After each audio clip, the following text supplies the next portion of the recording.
मुलांनो, गुन्हा करून माफी मागणं लय सोपं असतंय, पण त्याच्यानंतर चांगलं वागणं ही जबाबदारीचं असतंय. त्याच्यामुळं आता इथनं मोरं तुमची परीक्षा सुरू. पण चंदन, तू प्रूव्ह केला की तू खूप समजूतदार आणि हुशार मुलगा आहेस. थँक्यू. पण खरं सांगू का, तू ज्या दिवशी मला संधी दिलीस ना परत एकदा, त्या दिवशी मला जाणवलं की माझे विचार किती छोटे आहेत. नाही म्हणजे मी नेहमी श्रीमंती ही फक्त पैशात बघत होतो, पण एवढी मोठी चूक करून सुद्धा जेव्हा तुम्हाला एक दुसरा चान्स दिला, तेव्हा मला जाणवलं की खरी श्रीमंती तर ही आहे. आणि मी ठरवलं की आता हीच श्रीमंती मला पाहिजे. हेच कमवायचं, कारण त्यातच खरं सुख आहे. काय आजी, बरोबर ना? खरंय रे बाबा. पण तुझ्या कठीण काळात ही आमची गोड पोरगी अर्चू ती तुझ्या बरोबर होती. तिची साथ लय मोलाची होती तुला. काय आजी? काय आजी, काय बरोबर बोलतायत त्या. अगं, माझ्या इतक्या वाईट परिस्थितीत जर तुम्हाला साथ दिली नसतीस, मला सावरलं नसतंस, तर मला खरंच माहित नाही मी काय केलं असतं. आणि हा जो कार डीलिंग्सचा बिझनेस मी सुरू केलाय, तो पण तुझ्यामुळेच. बाई अर्चना, तू बाकी भारी आहेस पोरगी. चंदन, तुला सांगू का, मी पोरगा असते ना, पटवलं असतं हिला. काहीतरी काय यार शिवा. अरे मग काय. नाही, पण मलाही या सगळ्यामध्ये एक चांगला मित्र मिळालाच. झालं, हिच्या डोळ्यातनं गंगा जमुना व्हायला लागल्या म्हणजे समद व्यवस्थित झालेलं हाय. आता डोळे पुस आणि एक काम कर, देवाला साखर ठेव आणि गोडा धोडाचं काहीतरी कर. करते. मी निघते. अरे अरे नाही, थांब. अगं, जेवून जा अर्चना. अरे नाही, आता तुम्ही सगळ्यांनी एकत्र वेळ घालवा, मी जाते. अजिबात नाही, तुझं काम संपलेलं नाही. यापुढे तू माझी बाजू घेणार आहेस, आणि आता फक्त याची नाही, माझी पण मैत्रीण आहेस. मग आता जेवून जा आणि ह्या पुढे हक्काने ह्या घरात यायचे. चालेल. चंदन, बिझनेस कसा चालू आहे ते सांग. बिझनेस? हा, माझ्या पार्टनरलाच विचारा. म्हणजे भाई साहब, तू पार्टनर आहे याची? गावात यार फुल कमाल आहे. चला, चांगला चालू आहे ना बिझनेस, असा खूप मोठा होऊ दे. येस. बरं, तुमच्या गप्पा चालू द्या, मी जेवणाचं बघते. जेवण नाही ग, गोड गोडधोडाचं. हा, हे बघ. मी पण मदतीला जाते. बापरे. बापरे बाप. काय सांगतो तू? डायरेक्ट तिच्या कानाखाली मारले? मग काय?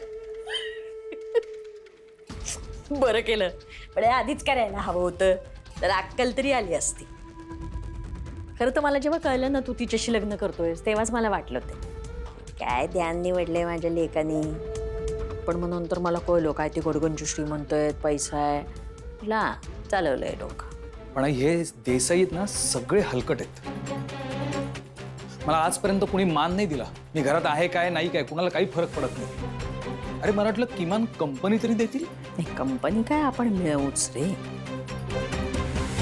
पण आता एक पंचायत झाली हा सुहास. नाही म्हणजे आता तुझ्या बायकोला कळलंय म्हणजे ती तिथे जाऊन पचकणार ना, सगळ्यांना सांगणार. नाही, तिच्यात एवढी हिंमत नाहीये. आत्ता नसेल, पुढे जाऊन आली तर.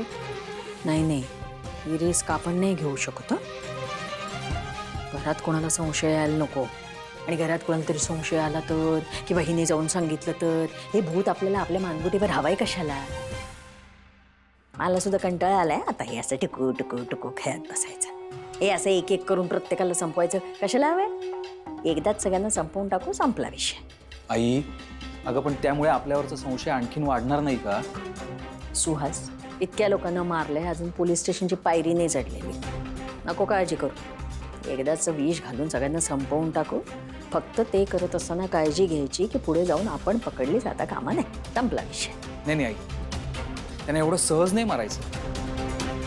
मला त्यांच्या डोळ्यातनं भीती बघायची आहे. मला त्यांनी स्वतःचं मरण ना स्वतःच्या डोळ्यांनी पाहायला हवंय. नाही, पण मग हे सावधपणे करायला लागेल आपल्याला. आई, माझ्या डोक्यात आयडिया आहे.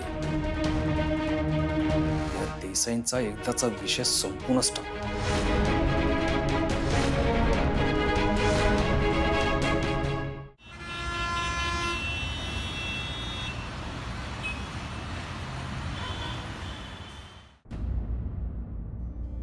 काय झालंय? कसला एवढा विचार करतेस? बघितलं मी 2-3दा तंद्रीमध्ये होतेस. Sorry sir. रॉकीचा विचार करतेस? पर ते विचार जाऊच शकत नाही. जोपर्यंत आरोपी सापडत नाही ना तोपर्यंत माझं डोकं शांत नाही राहणार. आणि सर तुम्हाला माहितीये का, अपघात झाल्यानंतर असं बऱ्याच गोष्टी घडत आहेत, प्रश्न पडतात पण त्याची उत्तरं नाही सापडत. मला सांगशील जरा सविस्तर? सर माझ्या एक गोष्ट लक्षात आली की रॉकीचा जेव्हा ॲक्सिडेंट झाला ना तेव्हा आम्ही सगळे खूप धक्क्यात होतो. मी तर बधीरच झाले होते, मला काही आठवत नव्हतं. पण त्याच्यानंतर ना मी काहीतरी विचित्र अशा गुंगीत होते, मला काहीच आठवत नाहीये. पण सीताई आणि आशू तर मला म्हणाले की तू गॅलरीत जाऊन उडी वगैरे मारणार होतीस. काय? हो म्हणजे मी सीताई आणि आशू तर खोटं नाही ना बोलणार. पण मला याचं आश्चर्य वाटतं की हे नेमकं झालं कसं, असं कसं होऊ शकतं. मला आधी काही वाटलं नाही एवढं, मी फार विचारही नाही केला. पण आज जेव्हा मी संपदाशी बोलले ना तेव्हा ती पण मला म्हणाले की मला पण असंच होत होतं, मलाही काही आठवत नाही, मी पण गुंगीत होते. हा योगायोग नसू शकतो ना? म्हणजे तुला संशय आहे की या सगळ्याच्या पाठीमागं काहीतरी विचित्र घडतंय किंवा तुम्हाला मुद्दामून कोणीतरी गुंगीत ठेवलंय. वाटतंय सर, पण असं पूर्णपणे पटत पण नाहीये, कारण मी काही असं औषध वगैरे खाल्लं नाही. औषधाचा प्रश्न नाही, औषधामुळे नाही झालंय हे. खाण्यापिण्यातून कोणीतरी जाणीवपूर्वक तुम्हाला काहीतरी दिलेलं आहे. तुला आठवते आता गेल्या 2-4 दिवसात तुला कोणी काहीतरी खायला दिलंय किंवा असं काही प्यायला दिलेलं? नाही सर, मला काहीच आठवत नाही. गुंगीत असल्यामुळं आठवणं हे शक्य नाही. पण मला असं वाटतं की कोणीतरी जवळचं माणूस विश्वासातलं त्यांनी तुला काहीतरी खायला दिलंय किंवा प्यायला दिलं, त्याच्यातनं हे गुंगीचं औषध दिलं गेलेलं आहे. आठवतंय का तुला काही? बघ ना, जरा डोक्याला ताण देऊन बघ ना. खूप प्रयत्न करते पण मला एक कळत नाही, असं जवळचं कोण कसं करेन. वंदे, काय हो? जरा इकडे ये ग. काय झालं? काय झालं नाही, इकडे ये जरा. काय झालं? जय देव जय देव. बोला. काय नाही, जरा बस इथं. हो नाही, कामं पडली आहेत, नंतर बसते. ए, काम करायला लेख आहे ना तुझी, मग बस इथं जरा. नाही, आज खरंच मनापासून काम करते पोरगी. करती का नाही मनापासून काम? मग करू दे की. आता ना आपल्या दोघींचे दिवस आराम करायचे. ते बघ, असे पाय ठेवायचे आणि आराम करायचा आपण दोघींनी. हे असे पाय ठेवा आणि तुम्ही छान आराम करा. मी कामाचं बघते, खूप कामं पडली आहेत. गाढवा पुढं गायली की तन कालचा गोंधळ बरा होता. आता एका मिनिटापूर्वी हिला सांगितलेलं कळत नाही. आई काय म्हणाली बाई आजी? तू जा, मी करणार आहे सगळी काम. अगं त्यांना बोलू दे का, असं कधी असतं का? जरा मदत करू दे मला, चल. यापुढे असंच होणार आहे, मी सगळं करणार आहे, तू आराम करणार आहेस. चल जा. अगं नाही, कामं करू दे, चंदन येईल. आवरू पटापट, चल. हॅलो आजी, काय चाललंय? आनंदी आनंद गडे, जिकडे तिकडे चोहीकडे. अरे तू हातपाय धुवून घे, भूक लागली आहे का? जेवायला थोडा वेळ आहे, मी चहा करते तोपर्यंत, ठीक आहे? काय बघती म्या, माझ्या डोळ्यांवर माझा विश्वासच बसत नाही. चंदन, स्पेशल ट्रीटमेंट. अहो आजच भविष्य बघितलंय पेपरात. काय आहे भविष्यात? अन्नपूर्णा प्रसन्न होणार. पुरं झाली तिची मस्करी. बघितलंस आईला कसा राग आला ते. मी आलोच. वंदे, ये वंदे. आता मला बोलायचं काय कामच राहिलं नाही बघ. बाई आजी, चहा घेणार आहेस का? आता इतक्या पिरमानं तू विचारतेस, नाही म्हणायची हिंमत आहे होय का माझी? आणि थोडासा. बापरे, घ्या. थँक्यू. अरे काय बघती मी आहे? काय चाललंय काय काय जादू केलीस ते तरी सांग. अवय बसा नाही नाही बस रे. बसा बसा बसा. काय जादू झाली ग म्हणजे इतकं हातात टॉवेल बिवेल समजा आणून देते. तुला सांगू आधी काम करायची का नाही दिव्या तेव्हा मला नवलच वाटायचं का ही काम कसं काय करते आणि आता ह्या वाटतंय. अहो मला पण तीच भीती वाटते आजी, म्हणून तर मला इतका आनंद होऊन सुद्धा मला व्यक्त नाही होता येते. हो ना पुरे झालं. किती त्रास द्याल बिचारी. बघितलंस ऐशीच्या नाकावर कसा राग येतो ते लगेच. चला चा चा चा. वा वा वा वा वा. ए, ह्याच्यात काही नाही.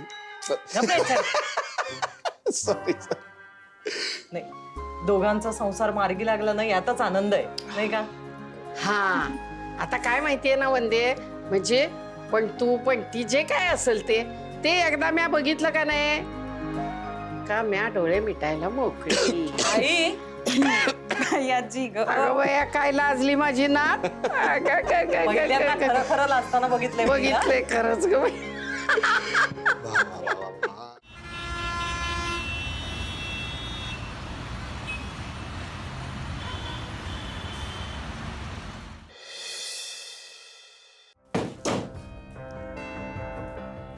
किट्टू डार्लिंग कशी आहेस? ऐक ना, मी एवढे कष्ट करतो ना तर माझे पाय दुखतायत ग. आणि तुला माहितीये का, नवऱ्याचे पाय चेपून दिले ना तर बायकोला पुण्य मिळतं. निदान तेवढं तरी कमाव.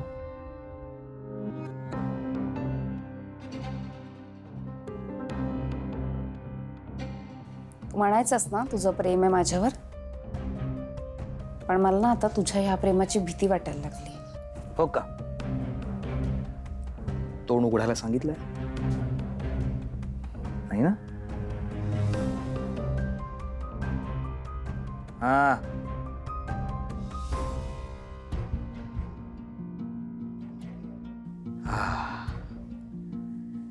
आणि काय ग, आजपर्यंत माझ्या बरोबरीने तुझ्या घरच्यांना फसवत आलीस, तुझ्या आई बापाला तुझ्या भावाला फसवत आलीस, आणि आता ही नाटकं सुचतायत.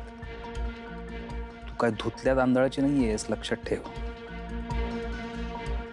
स्वार्थी असेल मी, पण खुनी नाहीये तुझ्यासारखं. जीव नाही घेतलाय कोणाचा, कळलं ना? हे जिवंत राहायचंय ना, हो का नाही? हो नाही, हो का नाही?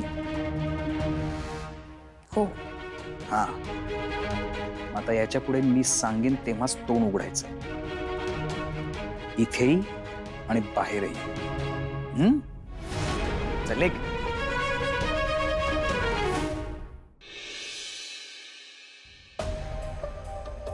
कुठे राहिला हा मुलगा? सांगितलंय. आला. भाऊ आई बोलवलं मला. आशू, मला ना कीर्तीचं वागणं खूप विचित्र वाटतंय. म्हणजे ती शिवाला सतत बोलत असते, तिला पाण्यात पाहण्याची एकही संधी ती सोडत नाही. पण कालपासून तिचं वागणंच बदललंय. ती काहीच बोलत नाहीये, शांत झालीये. चांगली गोष्ट आहे की सीता. हो चांगली गोष्ट आहे, पण आता ती खाली आली ना तर खूप मेकअप करून आली होती. हो ना, म्हणजे असा एवढा मेकअप केलेला मी तिला कधीच पाहिलं नाहीये. मला काहीतरी विचित्र वाटतंय. ती काही लपवते असं वाटतंय का तुला? माहित नाही, पण काहीतरी टाळते एवढं नक्की, म्हणून ती गप्प गप्प राहते. आणि हे कीर्तीचं नॉर्मल वागणं असूच शकत नाही ना. भाऊ आई मला जस्ट असं वाटतंय, अशी शक्यता असू शकते ना की की कीर्ती आणि सुहासनी मिळून हा सगळा कट रचलाय, ह्याच्या मागे त्यांचा हात आहे. नाही नाही आशू, मला नाही वाटत तसं. नाही नाही, मलाही असं नाही वाटत. तेव्हा आशू, खून ही फार भयंकर गोष्ट आहे. सुहास असं काही करेल असं नाही वाटत मला. आणि कीर्तीला पण मी ओळखून आहे रे, म्हणजे तिला राग आहे शिवाचा, पण असं काही ती नक्कीच नाही करणार. मला काय वाटतं माहिती आहे का, काय झालं असेल, नवरा बायकोंमध्ये काहीतरी भांडण झालं असेल, त्यात कीर्ती रडली असेल आणि ते आपल्याला कळू नये म्हणून कदाचित ती मेकअप करून आली असेल का? तसं असेल तर मग आपण सुहासशी बोलूया ना. नाही नाही नको सीता, काहीतरीच काय. हे बघ, सुहासला असं आपण अचानक एकदम बोल नाही लावू शकत. नवरा बायकोंमध्येच काहीतरी झालं असेल आणि कीर्ती ज्या अर्थी आपल्याला काही सांगत नाही म्हणजे ती ही सगळी परिस्थिती हँडल करू शकते. तुम्ही म्हणताय तसंच असेल.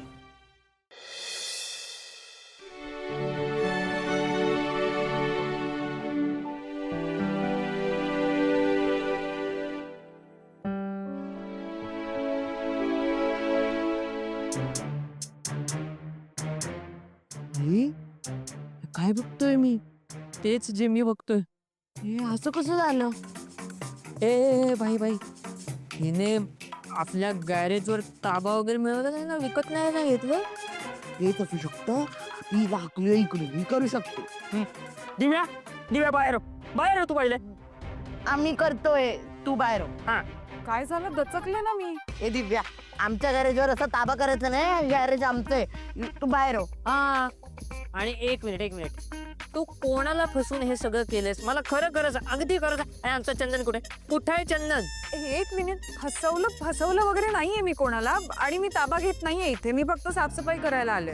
एक मिनिट, म्हणजे तू आपणहून स्वतःच्या मर्जीने हे सगळं साफसफाई करते? हो, आता आणखी कसं सांगू? हे सगळं चंदनला माहिती आहे.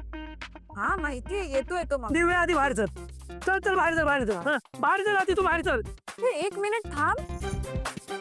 मी काही ताबा वगैरे घेत नाहीये. मी चंदनला सांगून इथे साफसफाई करायला आले. हे बाई चिमटा काढ. आई चल तू. हे खरं आहे? एक मिनिट दिव्या, तुझं आणि चंदनचं भांडण मिटलं? हो. हो? हे काय चाललंय? कुठलीही माणसं काय करताय ते? का काय झालं? खुश नाही आहात का तुम्ही? काय मजा आहे, पण असं कसं? चंदन, तू का हसतोयस? अगं मला यांची तोंड बघायची होती. ए बाई एक मिनिट हे सगळं काय विषय? हा विषय असा आहे की दिव्याचं असं म्हणणं की तिला तिची चूक कळली आणि आता त्या चुकांसाठी प्रायश्चित्त करणार आहे आणि सगळ्या चुका भरून काढणार आहे. हो, खरंय. खरं तर मला तुम्हा सगळ्यांची माफी मागायची. मी सगळ्यांची खूप वाईट वागले. तुम्ही शिवाची नेहमी साथ दिली, घरच्यासाठी नेहमी होतात, माझी पण मदत केली, आणि मी नेहमी तुमच्याशी वाईट वागले. मला हेही माहिती आहे की माझ्यातला बदल जरा धक्का देणार आहे, पण हळूहळू बसेल तुम्हाला विश्वास, आणि कदाचित तुम्ही पण मला माफ कराल. नाही ही दिव्यताई नाही, हिच्या रूपात कोणतरी आहे, हिच्या अंगात कोणतरी. अरे नारळ घ्या. अरे नाही असं ऐक नाही. अरे वेळेत आलात का? खरंच सुधारली ती. ठीक आहे, तुम्ही तुमचा वेळ घ्या. डोंट वरी, तुझंही चालू दे आरामात. हा नाही ऐका ना, मला पण असं वाटतंय खरंच ती सुधारली नाही. म्हणजे चॉईस तुमचा आहे, पण मला असं वाटतं तुम्ही पण एक चान्स द्या की तिला. बास का बाई? अरे तुझ्यासाठी एवढं नाही करणार का आम्ही बाई? तू टेन्शन नको घेऊ. फक्त ना हे थोडं पचवायला जड जातं. एवढं बाकी सगळं पचतं ना, हेही पचेल, काळजी नको करू. चला लागू कामाला.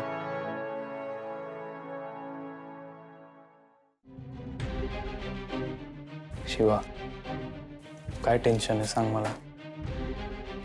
आशू, सगळा गोंधळ सुरू आहे. अरे कसा शोध लावायचा तेच कळत नाहीये मला. आणि हे बघ, मला ना पोलिसांवर विश्वास नाहीये.